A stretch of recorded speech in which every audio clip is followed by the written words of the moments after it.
apa namanya lagunya tadi, entah apa namanya, Rocky Gerung bersama, kita tunggu kopi. Oke. Binatang bergerak untuk cari makan buat diri dia sendiri. Manusia bahkan yang udah kenyang masih mau merampas makanan orang lain, itu namanya koruptor.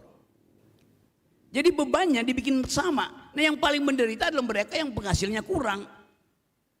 Itu satu contoh kalau kebijakan itu tidak dievaluasi oleh politik.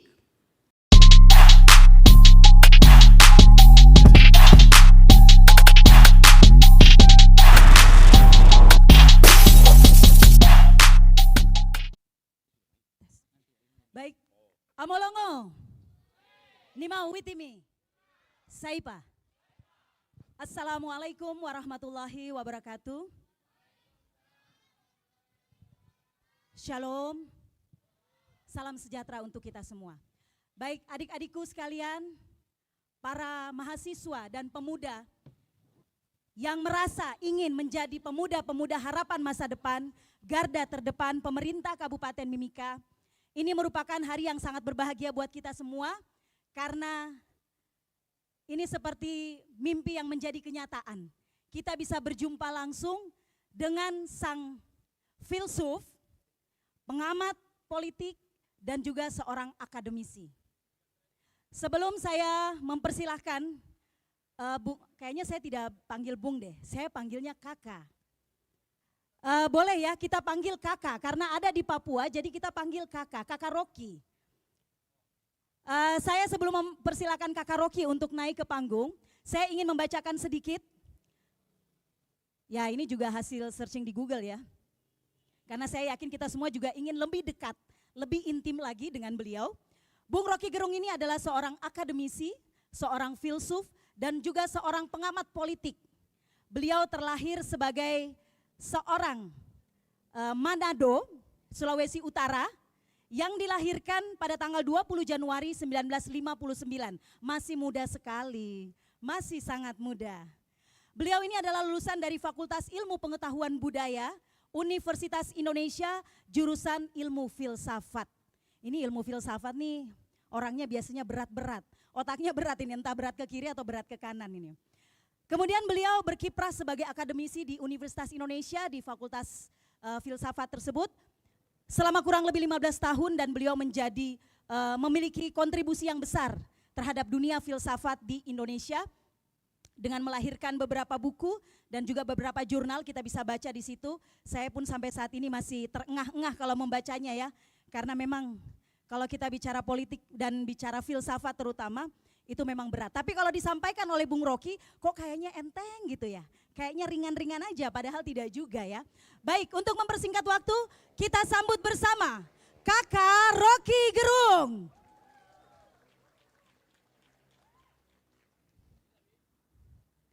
Tadi beliau sempat tanya, ini kok kaosnya ada wajah saya. Saya serahkan dulu, siapa tahu beliau mau pakai.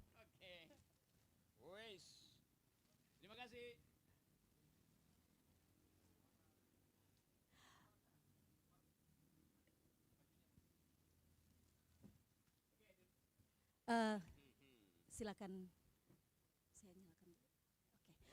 Oke, jadi adik-adik peserta semua saya mau sampaikan dulu. Setiap hal pasti ada rule-nya ya. Jadi kita akan berikan kesempatan kepada Kakak Rocky untuk menyampaikan kuliah umum atau General Studium kurang lebih selama 30 menit. Kemudian selama 1 jam ke depan kita akan berdiskusi dan bertanya jawab. Yang akan dipandu atau diatur oleh saya sendiri. Oke, kita berikan kesempatan untuk beliau menyampaikan kuliah umumnya. Oke, terima kasih. Itu lagu tadi itu membuat kita semangat. Apa namanya lagunya tadi? Entah apa namanya. Rocky Gerung bersama, kita tunggu kopi. Oke. Ada hal yang menarik. Saya harus memberi kuliah umum itu.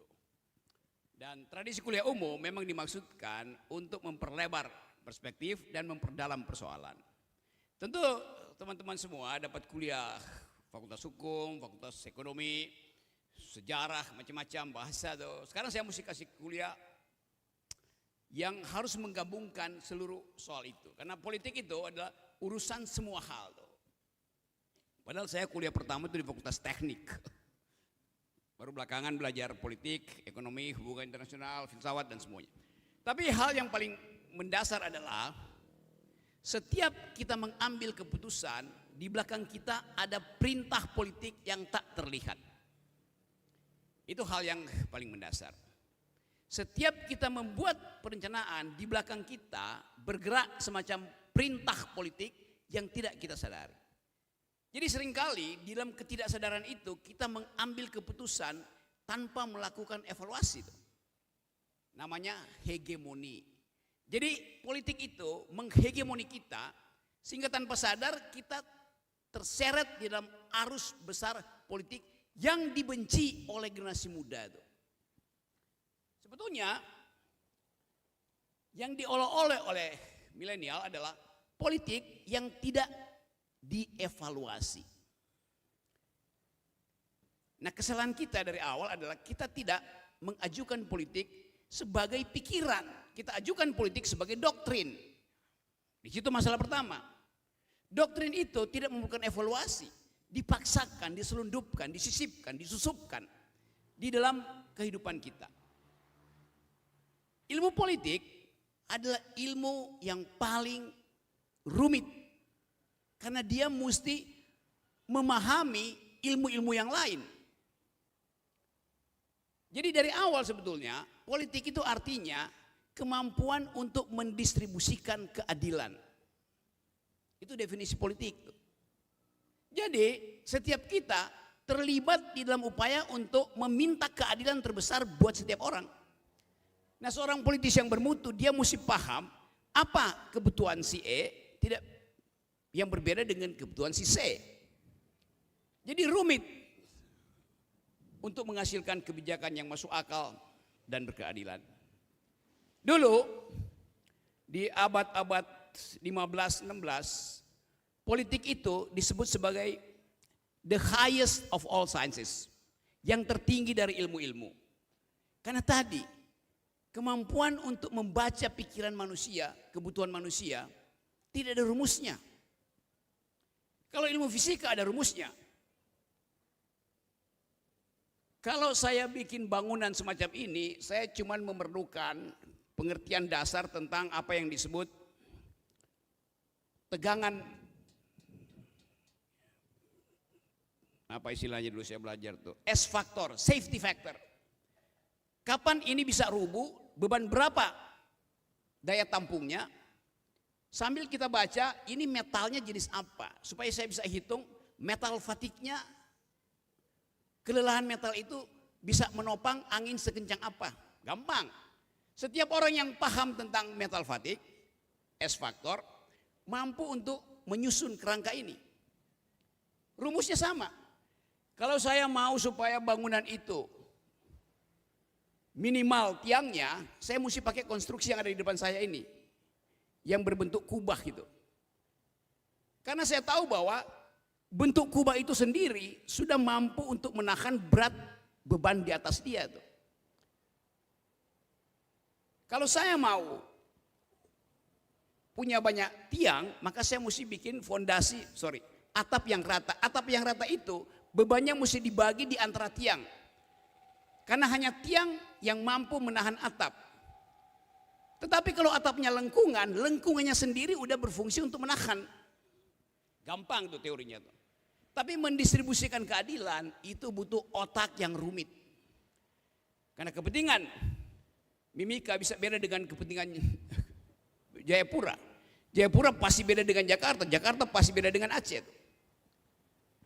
Jadi di situ kita mulai melihat bahwa politik itu adalah urusan semua hal. Itu poin pertama. Sekarang yang kedua, mengapa anak muda benci pada politik? Karena dianggap politik adalah praktek kebinatangan. Politisi itu dianggap sebagai binatang politik yang rakus, yang mau kenyang sendiri. Kata binatang politik sebetulnya terjemahan yang keliru dari pengertian political animal. Manusia adalah binatang yang berpolitik, bukan binatang politik. Manusia adalah binatang karena kita lebih dekat dengan binatang daripada tumbuh-tumbuhan. kita lebih dekat dengan binatang daripada tumbuh-tumbuhan lebih dekat dengan batu. Kan kita tahu taksonominya kan. Kita satu genus dengan binatang, yaitu bergerak, bereaksi, bermetabolisme, mengkonsumsi oksigen. Tumbuh-tumbuhan lakukan hal yang sama kecuali dia nggak bisa bergerak. Dia stabil, tertanam di tanah karena ada akarnya tuh. Manusia dan binatang tidak ada akar, karena itu dia mampu bergerak. Jadi pembeda binatang dan manusia adalah bukan bergerak, sama-sama kita bergerak. Binatang bergerak untuk cari makan buat diri dia sendiri. Manusia bahkan yang udah kenyang masih mau merampas makanan orang lain, itu namanya koruptor. Jadi tidak mungkin manusia menjadi binatang. Manusia bisa menjadi melebihi binatang atau di bawah binatang. Cuman itu dilemanya. Kalau manusia jadi binatang, dia betul-betul tidak mampu untuk menghidupi dirinya sendiri. Karena dia memerlukan orang lain. Kalau manusia ada di bawah binatang, artinya dia berlaku melampaui status dia sebagai makhluk. Artinya dia turun dari binatang lalu jadi benda. Jadi ada benda, ada binatang, ada manusia. Tadi saya terangkan bahwa kita lebih dekat ke binatang. Genus kita adalah binatang. Yang membedakan kita dengan binatang, kita makhluk yang berpikir. Binatang tidak. Karena itu berpikir artinya mendistribusikan keadilan. Jadi setiap makhluk politik dia berpikir untuk mendistribusikan keadilan. Keadilan itu adalah hak publik. Karena ini kuliah saya kasih beberapa teori dulu ya. Sekarang kita rumuskan dengan cara yang lebih sederhana. Manusia adalah binatang yang berpolitik. Politik artinya mendistribusikan keadilan. Jadi manusia adalah binatang yang mendistribusikan keadilan. Beda dengan binatang. Binatang tidak perlu mendistribusikan keadilan. Apa yang dia makan itu yang buat dia tumbuh. Bisa nangkap ya poin itu. Jadi kalau kita disebut sebagai manusia adalah binatang politik, itu salah. Yang benar manusia adalah binatang yang berpolitik. Binatang tidak berpolitik. Manusia berpolitik. Bahasa Inggrisnya manusia adalah political animal. Terjemahan dari political animal adalah binatang yang berpolitik. Karena animal itu kata sifat. Political itu kata sifat. Jadi sekali lagi membereskan terjemahan itu butuh kemampuan akademis. Nah banyak dosen yang nggak mau terjemahan itu karena mungkin dia nggak mengerti. Asal usul politik dari sejak zaman Yunani dimaksudkan untuk memelihara keadilan sosial. Jadi kata politik sama dengan kata justice, keadilan. Nah kita muak pada politik karena politik tidak menghasilkan keadilan.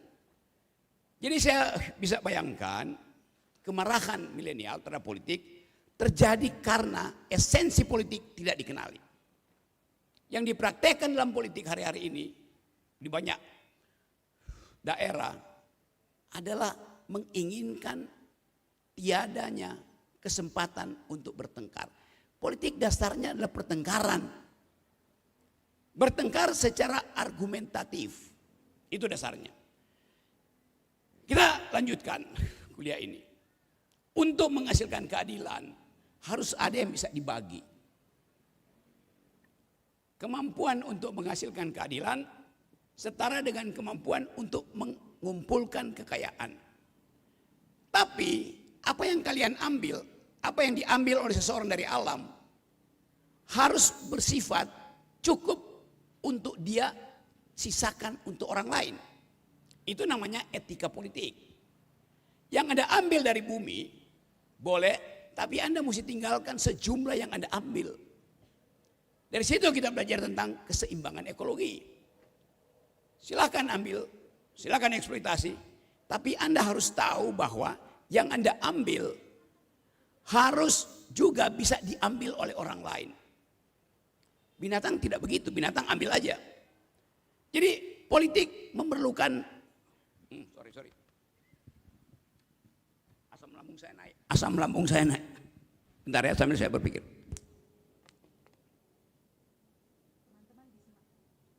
Teman-teman disimak ya, karena nanti akan ada kuis terkait dengan penyampaian beliau. Sekarang kita lanjut. Tadi saya terangkan bahwa kalau kita mengeksploitasi sumber daya, kita mesti pastikan bahwa kita meninggalkan hal yang sebesar yang kita ambil dari bumi untuk generasi berikutnya. Nah di situ kita bicara tentang hak generasional. Jadi politik hanya disebut politik kalau tidak ada kerakusan di dalam distribusi. Nah itu pentingnya oposisi, itu pentingnya pikiran masyarakat sipil, itu pentingnya LSM, itu pentingnya kuliah yang menghasilkan pikiran. Jadi saya ringkas dulu di situ supaya kita bisa diskusi lebih lanjut. Mulailah sekarang mengubah definisi politik. Politik adalah kegembiraan untuk berbagi, bukan kerakusan. Jadi anak-anak muda, terutama di Mimika, ini negeri wilayah yang sumber dayanya itu mampu memakmurkan semua orang. 6,3 triliun. Itu artinya kalau dibagi secara merata, nggak ada orang miskin di sini. Tapi kenapa ada kemiskinan? Karena kebijakan tidak menghitung impact dari public policy. Jadi kalau kita tidak terlibat dalam pembuatan kebijakan, maka kita akan mengalami ketidakadilan. Nah itu pentingnya terlibat di dalam pembuatan kebijakan. Pengaruhi DPR melalui opini, pengaruhi eksekutif melalui diskusi, dan hanya dengan itu politik bisa dikembalikan ke dalam kemuliaannya, yaitu membahagiakan semua orang. Ini berlaku juga sampai di tingkat negara. Sekarang pemerintah menaikkan PPN 12% dan pajak perusahaan diturunkan. Jadi Anda lihat misalnya, apa akibatnya kalau pajak perusahaan itu diturunkan? Artinya yang bergembira adalah mereka yang punya aset, punya keuntungan, tapi pajaknya dikurangi supaya ada aktivitas ekonomi. Sebab kalau perusahaan dipajaki terus-menerus, mereka nggak mau bekerja. Buat apa bekerja kalau pajaknya makin lama makin menggeroti keuntungan? Jadi kalau pajak dinaikkan, pajak perusahaan, yang disiksa itu cuman korporasi. Tapi kalau pajak PPN, pajak pertambahan nilai yang dinaikkan, yang kena kita semua tuh. Pajak 12% berlaku untuk mahasiswa Jawa yang kos di Mimika, mahasiswa Manado yang tinggal di Mimika, dan pengusaha besar yang ada di korporasi sini. Jadi bebannya dibikin sama. Nah yang paling menderita adalah mereka yang penghasilnya kurang. Itu satu contoh kalau kebijakan itu tidak dievaluasi oleh politik. Jadi tugas dari milenial adalah mengevaluasi kebijakan publik.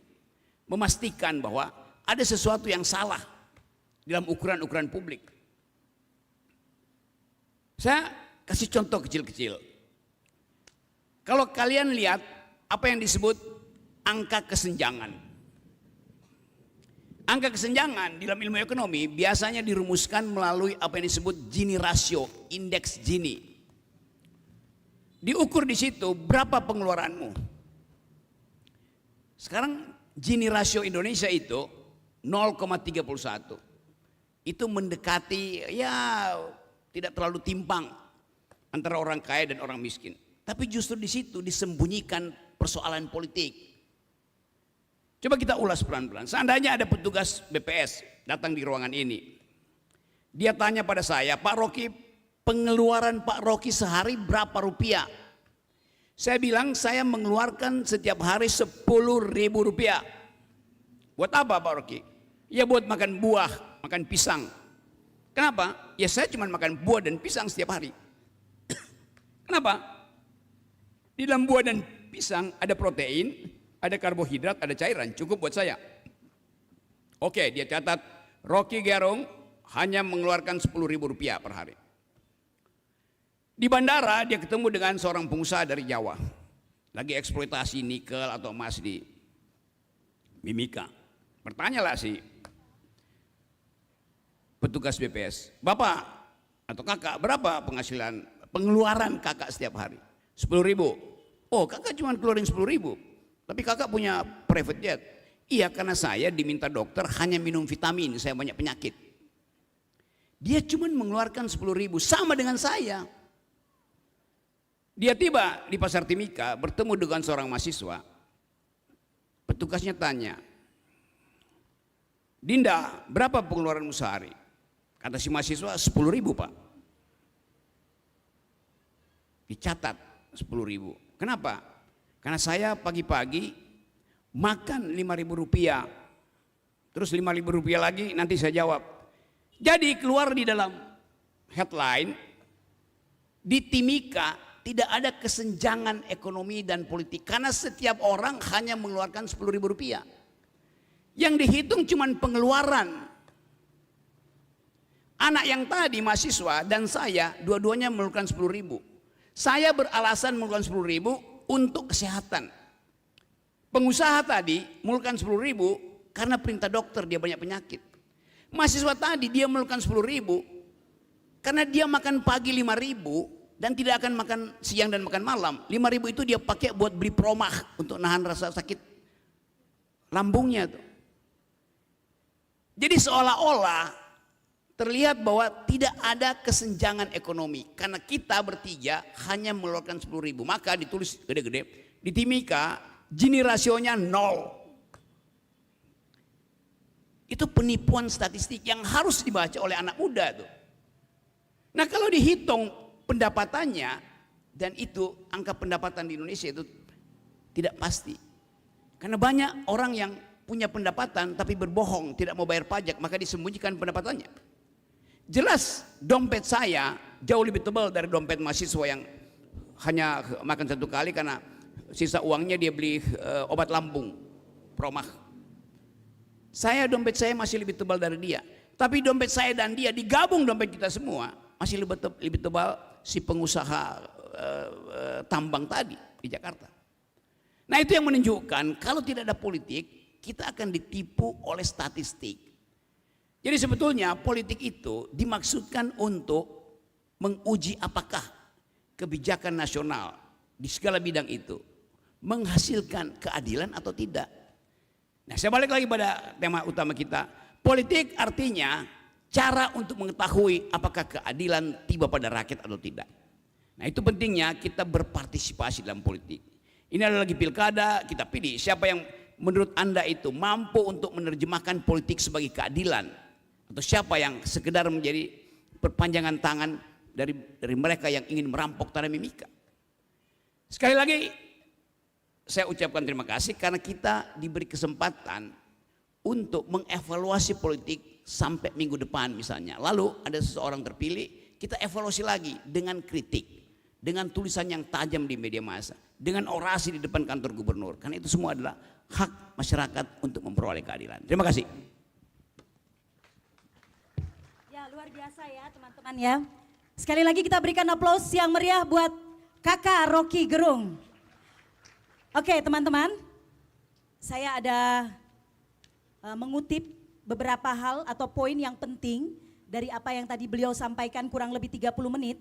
Yang pertama adalah ilmu politik adalah yang paling rumit. Karena kita pun harus memahami ilmu-ilmu lainnya. Yang kedua, anak muda itu benci pada politik karena banyak yang berpraktek political animal. Yang ketiga, ada hak generasional di mana kita harus memiliki kemampuan untuk menghasilkan keadilan yang setara dengan kemampuan untuk mengumpulkan kekayaan. Dan yang keempat, sebagai anak muda kita wajib untuk berpartisipasi dalam politik.